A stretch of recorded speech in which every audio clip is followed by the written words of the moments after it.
4 বছর পূর্তি উপলক্ষে আগরতলা পৌর নিগমের বিভিন্ন ওয়ার্ড এলাকার মধ্যে নানা প্রকারের কর্মসূচি পরিলক্ষিত হচ্ছে। একই রকম ভাবে আজ 20 নম্বর ওয়ার্ডের উদ্যোগে এলাকার গরিব এবং দুস্থদের মধ্যে শীতবস্ত্র বিতরণ করা হয়। এই কর্মসূচিতে রাজ্যের মুখ্যমন্ত্রী প্রফেসর ডক্টর মানিক সাহা সহ স্থানীয় কাউন্সিলর রত্না দত্ত এবং অন্যান্য বিভিন্ন স্তরের বিশিষ্ট ব্যক্তিরা শামিল ছিলেন।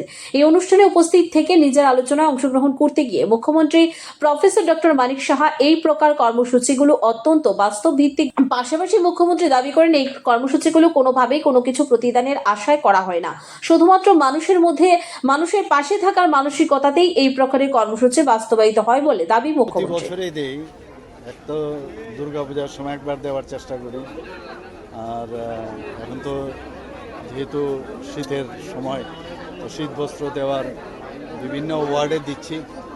আজকে 20 নম্বর ওয়ার্ডে দিচ্ছি এবং আপনারা দেখলেন এখানে সবার মধ্যে কিন্তু একটা আনন্দের একটা উচ্ছ্বাস আমি দেখতে পাচ্ছি।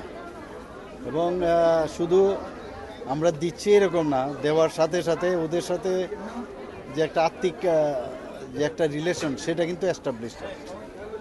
একটা শীতবস্ত্র দিলাম আর এর বিনিময়ে মানে অনেক কিছু আশা করি, সেটা কিন্তু না।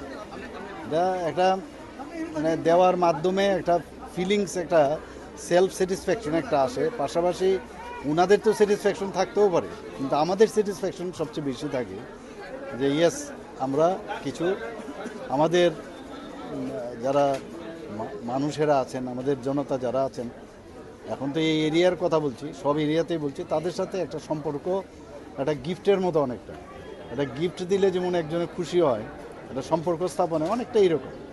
আমি অত্যন্ত খুশি, সব জায়গায় আমি যাচ্ছি, আমার এরিয়া তো সব ওয়ার্ডেই দিচ্ছি। তো আজকে এখানে 20 নম্বর ওয়ার্ডে দিচ্ছি, মানুষ বসে আছে, এখানে বেশি কথা বলার মনে হয় স্থান নেই। এখন এই কাজটা যত তাড়াতাড়ি সম্ভব, সেটাই আরেকটা প্রোগ্রামে যেতে হবে, ওনারা দেবেন এখন। কাল আসামকে মুখ্যমন্ত্রী